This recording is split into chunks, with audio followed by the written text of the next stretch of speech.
Jeez. Good morning, Bill. Good morning, Bill. How are you? Uh, Good.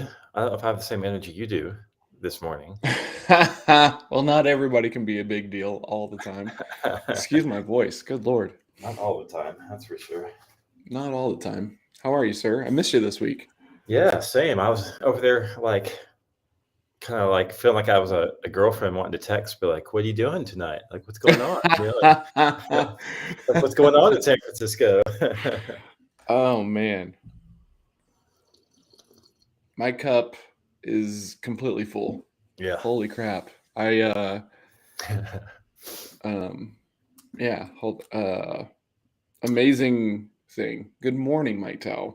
What's up? Um, Super great conference, man. Yeah, I mean, great. like a good conference is hard to beat as far as like networking and meeting people and stuff like that. And this was top tier, man. Like some amazing people were there, some amazing like salespeople who I've been following on LinkedIn for years and years and years. So I got to hang out with them, learn a bunch of new stuff about tech and the software space. And yeah, man, it was phenomenal, very phenomenal. Yeah, Dylan, good Yeah, call. Like it's got that I don't know. It's not a trucker hat. it's not a Um trucker hat. Not a It's like trucker. it's like It's this little braid across the thing there. yeah, Yeah, the cord, yeah. It's a tall boy though. I it can is. see why you think Yeah, and check it out. I got a new shirt okay, while I was at the thing, and sure. I had to get this. Sales nerd. And what does it say Yes, below it? Sales Loft, which is a tech Yes. Sales nerd. Love it, so dude. That is a proper shirt from a proper conference. shirt, right? I saw it and I was like, I gotta have one. Like I turned into Michael Scott from The Office for a second, and I was like, what? Yeah, and like just had to get one. It was so good, and yeah, it was mind blowing. Like great to be back. Everyone had really great energy. A lot of it was outside, so there was like this. Oh. It was like Main Street Arts Festival Mhm. vibe Mhm. with sessions and bomb food. It was good. It was Ah. really good. It's a little bit of South by Southwest too then, like that. I've never done the South by thing. Okay. I That's want yeah, to. because there's a lot of concerts, a lot of outdoor activities, a lot of food and stuff Mhm. outside of the sessions. So, like Mm. most conferences, probably the very, very best stuff happens outside the conference. You know. It was funny because there were so many sessions. I mean, like five at a time. Hmm. And then when I got there, I went straight from the airport straight to the event. I'm rolling my like wheeler bag around, and I'm like checking out all the booths and everything. And a lot of the conferences are like or sessions are like 10 minutes long, and I'm like, what are we going to get into in 10 minutes? And then I find out that while there's value in the discussions, most of the value is just like in the networking and everything. And they had this cool thing called brain dates, which was like really awesome, and you could go in there with a problem, or you could go in there like hey, I'll talk about this kind of thing. And yeah, it was phenomenal, amazing, Rain well, dates. very well ran as well, like very smooth, at least in my experience. Nice. And it was SaaS, right? It was a SaaS Oh yeah, conference. all SaaS. And specifically, what about SaaS So conference? this group is just about funding and helping SaaS companies grow, right? So like there was a lot of payments there. There was a lot of SOC 2 stuff there. There's this new vertical that I think is going to be, well, at least it's new for me, about there's a there's a movement about how to get the best SaaS pricing for your organization, right? So like buying in bulk through a provider and stuff like that, which is bound to happen, but didn't even see it coming, right? And there was a bunch of companies there, and it's like get the best pricing for your SaaS and that kind of stuff. So Okay. lots of payment stuff, but also just a bunch of really cool AI tech, that was there, like AI chatbots, very cool stuff. Blew me Interesting. away. So what about that conference? Because I mean, as you talk about on the show, you tend to be a bit of a hermit when it comes to how Hmm. you network these days and different things like that. What Hmm. caused you to want to go to this particular conference? It was a really good opportunity to go do some market research for my client, Accruvia, Yeah. and so it was an instant deep dive into the pool. about some areas that we can kind of focus in and niche down in as things, because Kruvia has helped in like so many different areas, right? EHS and accounting packages and everything else. And so it's work that Sean really likes doing, wants to do more of. So we're trying to develop a lane and channel path and everything. And so I'm out there trying to figure out where it makes the most sense to play. So it was cool because I'm walking around and I'm like, hey, this is what we do. And a couple of people were like, yes, when can we talk? And I'm like, as soon as we get back. There's a thing in SaaS that like lots of people are kind of, lots of people need customization, which is super important. And then lots of other people don't want to do the customization as far as the tech goes. That's why they're building a SaaS platform in the first place. So their tech is all about, or their developer focus is all about like building out the roadmap and the features. We can come in to do the customization and consulting to make sure the data gets to where you need it. So some people were like, yes, we just got our like API out and everything like that. So it was very good conversations. I met some amazing people that I only know from LinkedIn, and I got some rad content with people, which I'm very excited about. I was excited to see that because we hadn't talked about that before when you left, if you were doing any of that sort of thing. And then I saw a post of you with your little setup. You were like, hey, just do it, guys. Here's my setup. And I feel like I've come so far on my video path, right? As far as, I don't know, like just not getting in my own way, right? And I'm really good at getting in my own way and like wanting certain tech and wanting it to be a certain way and a certain it's super easy for me to do. So I felt kind of MacGyverish, like being in this co-working space. And I'm like, hey, I was doing these 7-minute interviews, right? So at least 7 minutes. And I have partnership people. I have product marketers. I met people, Jake, Bill, they have the same show that we do. What? Yeah. I'm talking to a guy. He's like, what do you do? And I'm like, well, I do this, I do this, I do this, I do this. And he was just like, okay, cool. And then he's like, we should get connected. And we were already connected, which was awesome. And then he's like, okay, what's the morning show? And I was like, well, I'm a sales guy. My co-host is a marketing guy. We just talk about and he goes, I have the same show. I was like, what? And so he brings his co-host over, and they're on the same thing, right?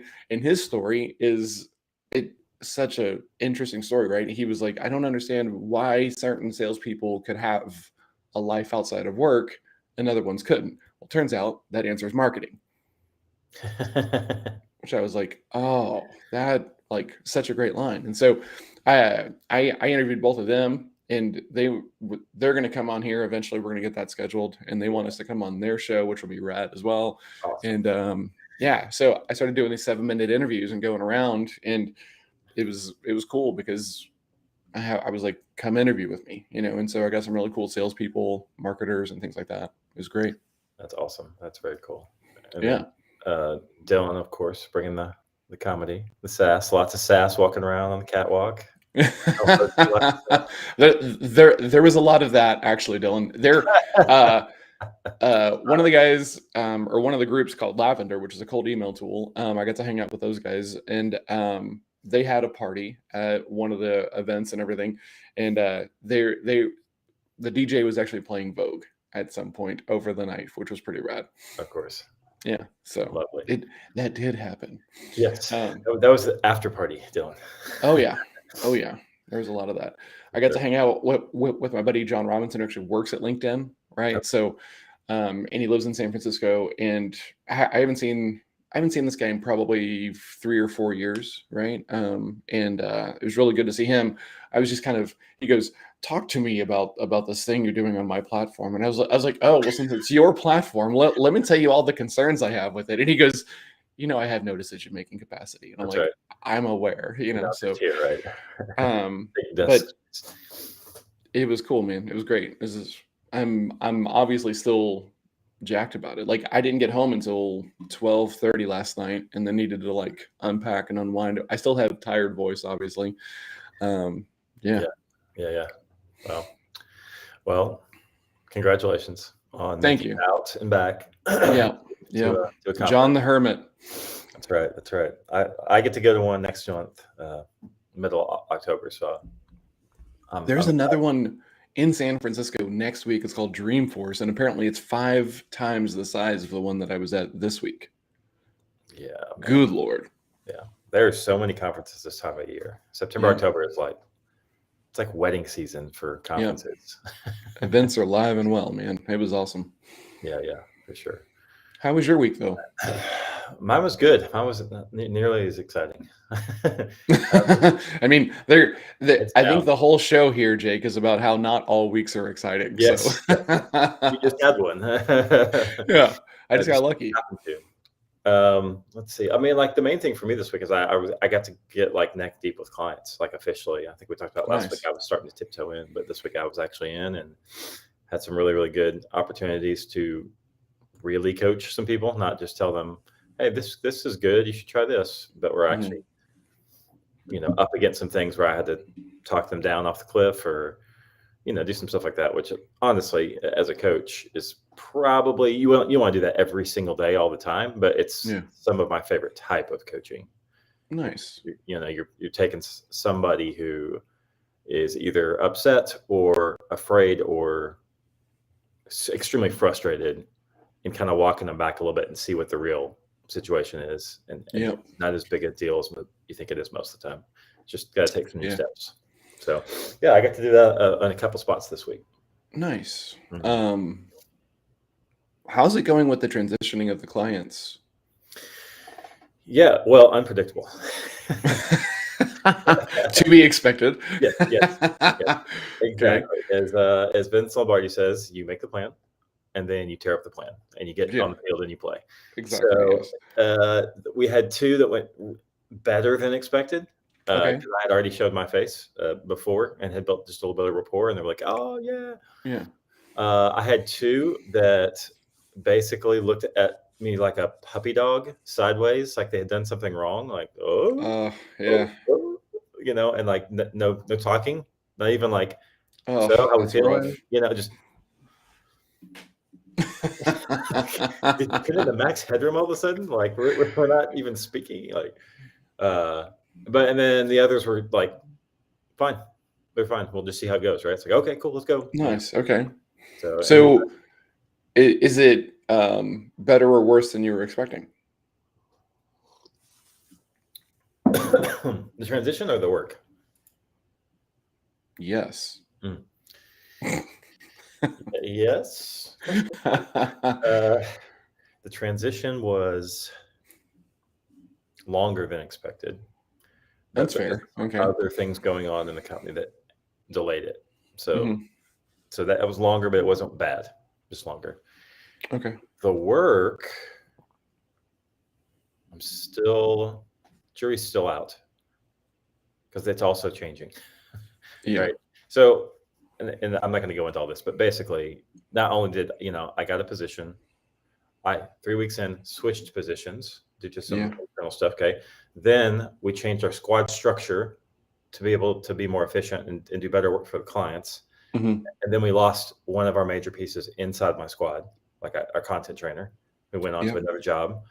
And then we, our head coach, who ran his own squad, got promoted to the head of everything, as such head of revenue for the company.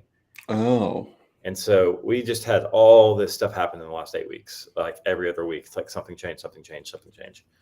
So all good things, except maybe the content trainer moving on. But, if it's good for them. And she got money whipped to go to a big old massive enterprise company. So money whipped. Yeah. So good morning, Michelle. Good morning, Michelle. Do you like my hat? Big deal. Big deal. It turns out I phrased my question badly. I was curious and asking about how your clients for like equity transition was happening. Okay. With that side of it. Yeah. The side hustle. Yes, that's a good question. I'm actually a little stalled out on that at the moment. That's something we could talk about possibly. I've got a few people that I potentially could have deals that could happen, but I've not had like deep, intricate conversations with any of them at this point. Okay. Largely because it's been, I've brought it up to 3 in particular. I brought it up, and I haven't gotten no's. One of them was like, yeah, let's talk about that. And then 2 of them were like, you know, Okay. Yeah. So probably a no. So I'm not gonna. That's why I'm not like rushing down that road, because for equity or for profit, for like board advisement type positions, Yep. I do not want anyone Don't who's not force like, it. yes, let's go. Yeah. I've been Because waiting for that.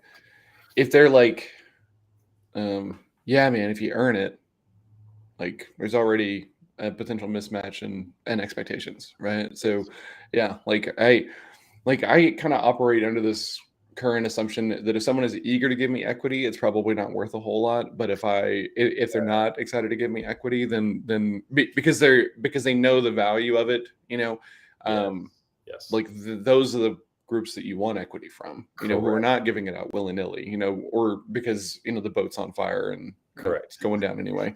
I definitely turned down one opportunity already for that very reason. Like, here, how much equity would you like? I was like, yeah. Ooh, yeah. yeah. Oof, Yeah. I mean, there's something behind that curtain I haven't seen. That's exactly what that means. Yes, for sure. Yeah, I want like the good date where it's like there's a little bit of intrigue from their side, and they're like, I don't know, maybe we could talk about that. What do you have in mind? And but not like, whoosh, let's go. Yeah. How much do you want? Ooh, yes. Oof. Yeah, that's a little rough. But you don't know until you don't know. That's our job, right? Yeah. Well, okay, so how do we get you unstuck in that thing? Do you need some questions? Are you avoiding these conversations and getting the clarity? No, I'm not avoiding it. And I would stuck's not the word I'd use necessarily. Just stalled. If there's just a lack of activity, So, but to answer your question, how would we move it forward? I got to have more conversations. That's what it comes down to. Yes, sir. And so, it's more of like I probably need to put back on my networking hat, and maybe a big deal networking hat, or something like that. But no, I got to get into more conversations. That makes sense. I think probably where I would be stalled is I have not done any sort of workup on how to find the type of person that's looking for like a partner of sorts, a board advisory partner. So, can I ask a question? Sure. Yeah. How do I say this the right way? The goal of doing the whole thing, right, is to make sure that, how do I say that? God, Lord. You can be so much more discerning now with the clients that you take on in the other stuff, right? Is that still called impact over attention? Okay, cool. I just want to make sure that I'm like saying, because like if I say you're coaching clients, well, that also means work as well now. So for sure. So you can be incredibly discerning now, right? So like I don't even think you need to have any kind of like urgency about like filling a pipeline. I just think you need to be thoughtful and intentional about filling your pipeline with it, and taking the time that it's going to take. Yeah. So let me ask you this then, because I would think I need to have consistent communication about what I can offer in some way, shape, or form to the right people. I don't need to, like you said, fill a pipeline. Yeah. So there's still a consistency element there. I still need to be having conversations so that I can eventually find some good fits. Yeah, but like, but I'm not trying to rush any of that. Good. I don't want to not be looking for the conversations either, because that's almost kind of like the other end, right? So I think you just dial Lunch Club for that. I knew it. I knew it was coming. That's not a plug. It's just, no, I know. Like the conversation quality there is good, right? And people are starting stuff, and people are needing help, and things like that. So you're not wrong. And it's the easiest way to get the most consistent meetings. Like my meeting quality from LinkedIn is lower than it is from Lunch Club. Like my meeting quality from Facebook is actually probably a little bit higher than it is from LinkedIn. Really? At the end of the day, yeah. Wow, that's surprising to me. I mean, why do you think that is? I'm more established in like my area on Facebook than I am on LinkedIn. Yeah, that's really, and I've just been on there for longer. Really, is what it breaks down to. You have a bigger network there, or just a higher quality network there, or? That's a good question. No, my network is double on LinkedIn, right? I've got 10,000 on LinkedIn, and I got about 4,000 or something like this on Facebook. And so it's just, most of my connections are already in the agency space. They're already, in like the high ticket closer space, and that's More and that targeted on yeah, Facebook. that's where I was hanging out. Whereas on LinkedIn, I'll do these kind of bursts of campaigns, and I'll go after and I'll go talk to like CPAs, or I'll go after commercial real estate people, and like just to kind of dip my toe in the water and try to like get to feel about like what it is, because there for a while I can coach everybody in sales, and I do think that I can, but there's a realm where, just like everybody else, Right. it's got to niche in a little bit. And so Yeah. it was cool because I was talking about how I'm there for a client, but we also do this thing on the side, and I was giving out books and everything. And I had a taxi driver. I posted about this on LinkedIn, and like, what do you do? I'm in sales. Oh, Salesforce. Like, just instantly knew the name of Salesforce. And I was like, well, not them specifically, but I'm in that area. And he was just like, oh, okay, cool. And he goes, what's your sales philosophy? Like, this is at like 11:45 at night, and I'm in a cab, or a Lyft, and I was like, well, and I spit it out, and then it was just such an interesting conversation. Like, it would be, I can't have a like, I don't have a great metaphor for it, because I was just so stunned, because he was like, Yeah. oh, like the average person knows like this much about like tech and stuff like this, and then like this guy knew this much, but he knew nothing about selling, and he was like, used car guys aren't like that. And I'm like, this is not the same thing. So he did do some selling and travel, Mike. So he did have a sales background, which is why he asked me the philosophy question. Okay. So we pull up to my hotel, and I was like, man, this has been a rad conversation. I'd love to give you a book. And he goes, you wrote a book? And I was like, yes, sir. Would you like a copy? And he was like, I would love a copy. So I can just imagine we pull up to the hotel, and I'm like, cool, I'll be right back. I would be like, this guy's not coming back. Like, just me. And so I went in, grabbed him one, signed it, and took it out to him. And he was like, man, I'm so excited. It was great. That's like the whole kind of like New York energy. You can't explain it. You just have to be there, or Silicon Yes. Valley. Things just happen. If you're not in Silicon Valley, you're missing the boat, Yeah, exactly. And like, it's one of those situations. Things happen where people are concentrated about the thing that you care about. Yeah.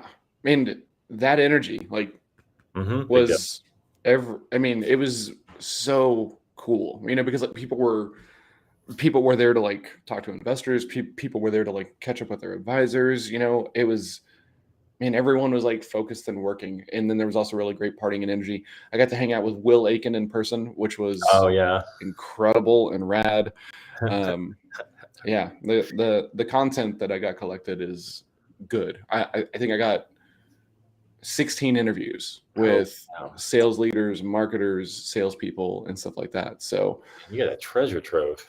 Oh man, yeah, I'm so stoked, right? And some of the questions are consistent, so that way we can do like here's how we talk about openers versus like I was talking a lot about like how do you deal with the rejection, how do you deal with like keeping it fun and fresh and everything like that. So got to figure out how we're gonna put that content together now, which is going to be a whole interesting bag of hammers that makes me uncomfortable.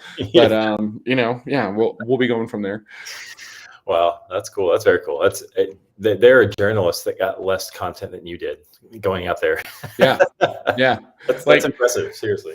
There was one part where I had 5 people hanging out waiting to be interviewed and stuff like that, because I was, hey, can I get 7 minutes? Yeah, sure, absolutely. When? Hey, can I have 7 minutes? Yeah, sure, absolutely. Yeah. And it was awesome. It was just great to be around all that energy, man. I'm still steeped on it, obviously, or else I would be asleep, I think. Yes. You're still on a buzz. A little bit. Yeah, absolutely. SaaS buzz. Yeah, for sure. Okay, well that's very cool. So what does this mean? I'm going to do if you haven't been to a conference before, you probably haven't heard this, but John, I'm sure has. What's the thing that you took from the conference that you're going to put back in your business? Doesn't even have to be from like the business, the conference sessions. Yeah. Or Sean's. Because that's kind of the reason. Yeah, no. I'm still kind of working through that, honestly, because for Sean's, I had some really good conversations, and trying different kind of ways to talk about what it is, that we're doing over there and everything. And got some really interesting feedback about how they think about it. Got some interesting pushback to go kind of sit with Sean about and be like, hey, is this a stall? Is this avoidance? Is this a real deal killer? And all that kind of stuff. Like, so the border is now built around the puzzle, if that makes sense, right? And now I'm starting to kind of drop the pieces in there, which is huge. For my stuff, right? Like there was a whole bunch of sales folks there. Like Morgan Ingram was there. I interviewed him. Nick Capozzi was there, who's another video guy. Will Aiken was there. Paul Roth was there. There was so many knowledgeable, great salespeople there, and there's a bunch of them there that I don't even know, right? Because there was a lot of sales focus there, obviously.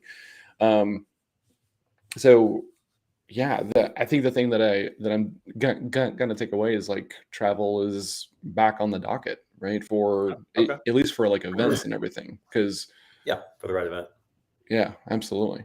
Yeah, and that's how I treat it now too. I used to go to a lot of them, and then I went to a little, and now I think I felt that. Like I'll go to 2 to 3 this year total. Yeah, I think 2 to 3. I mean, it's all about your goals, really, at the end of the day, right? So what are your goals? What are you doing in support of those goals? And events, I love this. I love Zooming. I love the Slack community and everything, but it's hard to beat that like energy of like, okay, cool. Like, what are you working on? Great. Let's sit down over this thing and let's kind of talk about it and see if we can help you and stuff like that. And the exchange of energy, at least among like the sales folks who are putting out content and how they think about their content it was my head is broken. Yeah. It's the, when you have the synergy, like 'cause what I think of is when you just said that the salespeople who put out content who are showing up at a conference. Like, that's like 3 sub niches. Well, that's your people, right? That's your tribe. Exactly. Yeah. Would tell you, it's like your tribe. So like the energy is going to be unmatchable. Like you can't get energy like that. Yeah. Even if you try, It was awesome because someone came up to me and like there's huge names here, right? Like huge people in the space. And someone comes up to me, they're like, I've seen your content to me. And I was like, what? Whose? And they were like, yours. And I was like, I thank you. Are you sure? Because like Will Aiken is like 20 feet from me, and everything, and they were like, yeah. And I'm like, okay. And then I would have these conversations with like certain people and I'm like, let's get connected on LinkedIn. I'm like, yeah, absolutely. And we're already connected. We've already been chatting and stuff like that. And that was cool. Yes, man. Yeah. It was mind blowing. It was nice. Yes. Well, little do you know, you've actually already met everyone. And most of them. You're actually on your second trip around. Yeah, exactly. Yeah. And I think you have a ribbon for that, right? Aren't there like 9 people total who've been all the way around LinkedIn, and you're one of them? I've explored every corner of this platform. Yes, right. Yeah. I hit the end of Instagram. The other thing where there were so many founders there and like new CEOs and people who started their businesses during COVID, which is like, I mean, I was struggling during COVID. You were struggling during COVID, right? So the idea that you were starting during COVID is a little bit baffling, right? Like, man, what a rough time to start. But lots of people were, and we talked about this actually on the old show that we're going to see who used the time to build and who used the time to do it or to do anything else. And we're seeing some of this stuff now. Like there's a guy. He started his company in COVID because he got the opportunity to work from home and work remote, and so he was doing it on the side and everything. Yeah. He's got 80,000 users on his platform. Holy cow! And it's like that's phenomenal. And there was so much product led growth stuff there, which is like very interesting and like not my preferred way to sell, but like amazing conversations about PLG and like what that means and people, oh man, just like support coming in because like PLG lends itself to like a freemium model, right? Put the product in their hands and then that'll lead the growth. And so having support before sales because they're already using the product and like the unique kind of struggles that can create because sometimes salespeople can have some ego around, you're handing this to me and everything else like that. And I didn't go get it myself, which is kind of a weird space to be in. But yeah, it was amazing. Very, very, very deep, great conversations. Yeah, I actually like PLG because it's almost like having the best lead generator of all time at your, you know, at your, I forget the phrase. It's too early for me too, but like we're always struggling on the marketing side to find content that people can consume. That will get them deeper into the Oh yeah. problem, and solving things, and want more help and want to reach out. And it's like, Mhm. dude, you have a product as a lead generator. That's amazing. So many people you can ask with that. So Yeah, man, I some very, very, very cool like I have so many notes and things to do, and there was some of my favorite tech there, right? So like the Calendly has this huge booth there, right? And I just walk up and they're like, "Hey, how are you?" And I was like, "I just love your product." mhm. And they were like, "Oh, okay. Well, oh, okay." They were all excited. Yeah. And I was talking about that, like I've been using Calendly, I think since like 2014, Oh, maybe geez. 2013. Wow. And the person I was talking to, who's like the partner advocacy person, Mhm. was like, "Oh, damn, you've been here for a while." And I was like, "Yeah, I love this thing." And the ClickUp was there, so I was hanging out with those folks Yeah. and like talking about like some things I'm stuck on. It was so good, man. It was all this tech that I've been using for years and years and years and enjoy Yeah. they were there. So my new favorite tool, Sybil, I got to meet their whole team and talk about how they're using the machine learning to do the baseline. Because like the cool thing about Sybil that like not a lot of these other capture and sales tools do is that it's using AI to measure the emotional buy-in of the person on the other end of the Zoom call. Yeah. And so Yeah. that's obviously Great. yeah, we got super deep in the woods. So I got to go to dinner with the co-founders and the team and everything and talked about how they're doing their baselining and stuff like that. Rad. So good. So good. Wow. I would love to be a fly in that conversation. That Oh man. oof. Oh man. And then I was talking to the person who's like their head of product, and we got like super deep in the weeds about, should you measure from call to call to call to call, or should you just measure over deal flow size, because like if you're having just a great discovery call, energy is going to be differently than if you're having like a technical demo or deep dive or something else like that. So I was thinking the same thing. Yep. yeah, but their tech is baselining each call, right? So like you're getting in there and stuff like that, and it's, man, very, very, very cool. I'm so stoked about what that team is building over there. So Can't talk enough about it. so they're building sentiment engines Yes. for sales calls on top of the transcripts and Yeah. stuff You like know, that. in this space, the transcripts are almost table stakes as far as Yeah, like good sales point. tech. Yeah. I mean, because you have Gong and Chorus and Sales Loft and all these other tools that are doing call capture, so that way you can do improve development and enablement of your sales team and everything. Mhm. So being able to record the call is like Yeah, that's like saying we have welcome to Zoom. the game. Yeah, Yeah. exactly. Yeah, Yeah. yeah, yeah. Do you mean I can send emails with this thing? Yeah, it's like on that level. So, Yeah, yeah, yeah. but yeah, they're the only ones that are doing the Sentiment. sentiment, Mhm. yeah, modeling and measuring, which is Crazy. really cool. Very, very cool. And have you had a chance to use the engine for that yet?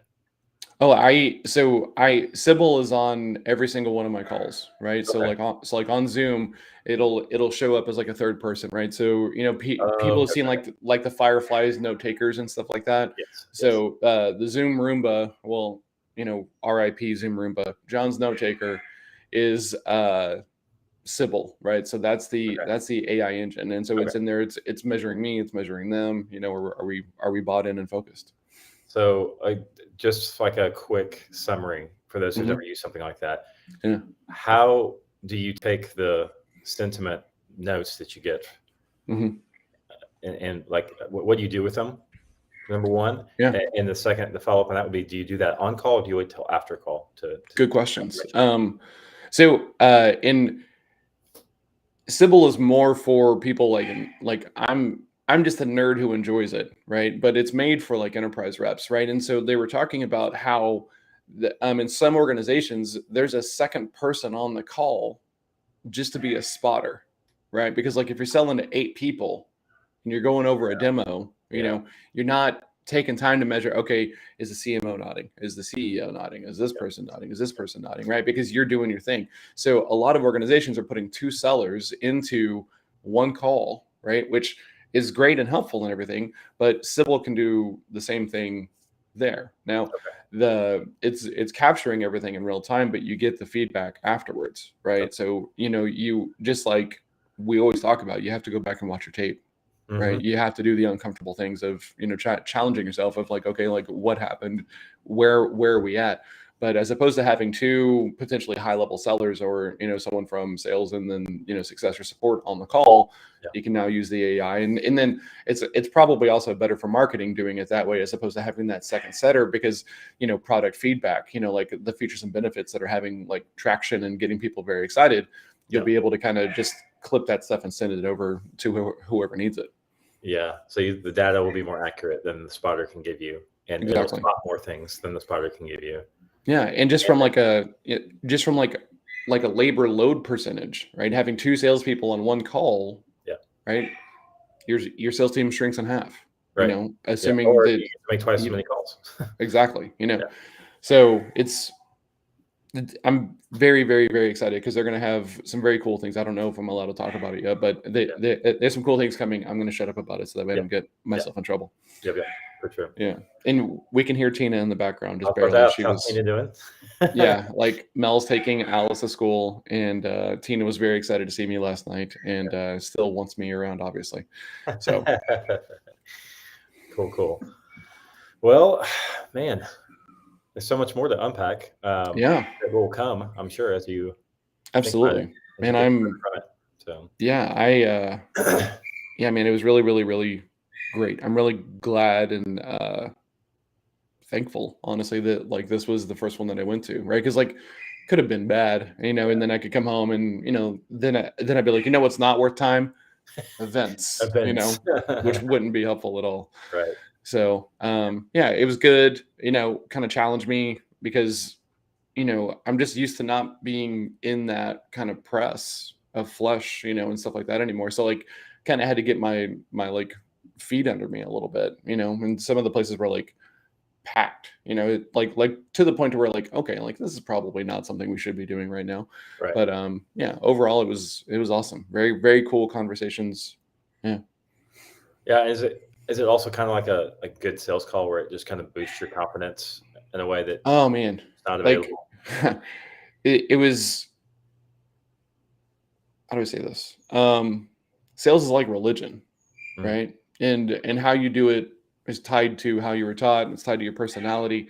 And the way that I sell is depending upon who you're talking to, they've never even thought about it. They've never even heard about it. Like asking questions and like, why do you even want to ask questions? Just, there's this whole stigma about it. And so talking to these people about what I'm doing with, adaptive growth and with the Sherpa brand and everything. And everyone is like, I love that. That's so rad and stuff like that. So it is incredibly validating because if I go to like a different conference, I'm not going to mention any names or anything, but Grant Cardone. But if I was at a conference like that, I probably wouldn't be getting that same reception. I'd probably be getting, very different energy around, the stuff that I talk about and how I talk about it. So, yeah.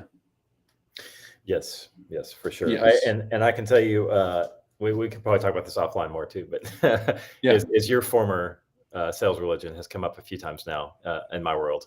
So, oh yeah, Sandler. Yeah, yeah. Absolutely. Yeah, there was it was fascinating to me to realize how many people have had negative experiences with that organization, Mhm. right? Like some people, when I talk about that I've been there and came up in that way, they're like, oh, and like it's done after that kind of thing. Yep. You too, Michelle. Hi, Michelle. Thank you. So yeah, it's it's kind of like kung fu for me, right? Because like I didn't really understand for a very long time why Wing Chun doesn't get a whole lot of respect globally in the martial arts community, and then realized that most of it is garbage, right? Like the way that it's taught, the way that it's practiced, and everything else like that. And so I think I just got very lucky with my Sandler experience and the coaches that I was working with. Mm-hmm. Yeah, that's true. That's great. That's awesome. Well, and there are like your philosophy, right? I mean, your philosophy has principles and framework, but I'm like at the core of it is like you've got to understand who you're talking to and be able to pivot and listen and ask better questions. And so to that end, there are certain sales philosophies that do work better for certain personality types. Yep. Not that they're the best ever, but we're all going to have different experiences with them. For sure. Yeah. Like I could go do a very assumptive, very direct, like high pressure sale. And, I did that for a little bit and during this time, of, kind of dabbling in the high ticket space and everything. And it's just not for me. Right. Yeah. And yeah, it's harder to find your lane in sales than people think that it is. Yeah. Yes. It's almost like choosing a career. Like unless you know exactly what you want. Yeah. It's like, well, I've got 1,000 choices. What should I do here? Yeah. And, selling tech at that level, right? Your BDR to AE to that whole thing is very different than being a solopreneur and selling very creative, like marketing, branding, engagement, Yes. because you can't take them through a demo to where they get to try the product and stuff like that, So it was cool because I came away validated around some of the core concepts around Sherpa, and it was also kind of validating to like see exactly how different the processes need to be in different areas, if that makes sense. Yeah. No. Yeah. For sure. So It definitely does. Cool. yeah. So what do you have today, Bill? Yes. Let's pull that up. Let's see here. Today specifically, I've actually got some school stuff I've got to work with this after lunch, essentially. So most of my work is pre-lunch today. Okay. And then I've got a couple one-on-ones. I'm stepping into kind of that leadership role officially too, as part of the team. Nice. I've got some one-on-ones with some of my team, Mhm. and then IRS stuff. So Oh yeah, that's heavy. yeah, You gonna avoid anything on the IRS side? Do you need any help there? Any accountability? I know I got to take it somewhere because it's become too complex for me I to feel that. try and figure out. So I'm going to hand it all over and hand them the keys and get them to fix it. So Good. that's how I'm getting out of the way. Nice. It's Nice. nice. So what about you? What do you get today? I have let me see. I have a client call, talk about what we're working on there, and then I have a call. Well, I have a coaching call and I have a client call, right? So and that's it, which is going to be really. Oh no, I'm sorry. I have 2 coaching calls and a client call. So I need to go figure out. Okay. Yeah, I need to go. Yeah, I need to dial my thing a little bit, and I might have a lunch club call. It can't really seem to tell me if I am or not. I'm gonna go re-engage in Lunch Club. So yeah, man, get in there. Like I'll get in there today and get my profile back cleaned up and yes, see what we can make happen there. Absolutely. And man, I think you go. Yeah, we'll talk about the strategies and tactics. Yeah, You can give me all the insider tips. yeah, absolutely. Yeah, maybe that's another call. We could have inside tips for Lunch Club. Yes, absolutely. On the morning bill. Cool, man. Well, glad you're back. Thank you. I'm simultaneously because there's another these people are not even going home. Lots of these people are like they're just staying in the city over this weekend and then hitting the next conference like next week. And like part of me was like, oh, that would be rad. Like not as like a hey, I'm gonna do this as well, but like that would be a cool kind of thing. Pace. Yeah. Exactly. Yeah, it takes a lot of energy to keep that pace. Oh man, I was hanging out with Ding Zing, who's the sales rapper and cool guy, and we like I was wiped yesterday. I had 2.5 beers on Wednesday night, and I woke up Thursday feeling like I'd been like a 20-year-old, like the day before. So like we were all just kind of talking about, no one's like I guess pacing themselves like super well, because like they're trying to get back in the theme of it. I was at this one event, and there was a guy there who was schmammered is the only appropriate label, right? And he's like he's got the heavy lids, right? He's like he's like doing this and he's like dancing around and everything. And I was whoa, that guy. Takes all types. Takes all types. Yeah, sales is a hard role, folks. Party hard, like work hard, party hard, right? That's kind of where that actually comes from, really. Mm-hmm. All right, cool, man. Well, cool, man. Let's wrap it for this week. I think we're going to try and have a guest next week, right? Yes, we'll be back on the path with having guests and everything starting next week. But just wouldn't have been solid today. We wouldn't have been able to get good questions out, I don't think. Yep. Cool. Cool. Well, then everyone have a great weekend, and we'll be back on Monday and do some more Morning Bill. Absolutely. Thanks, All right. Mike. Thanks, Michelle. Thanks, Dylan. You guys are awesome. Appreciate y'all hanging out. All right. See you guys later. See you. See you, See you, Bill. Bill.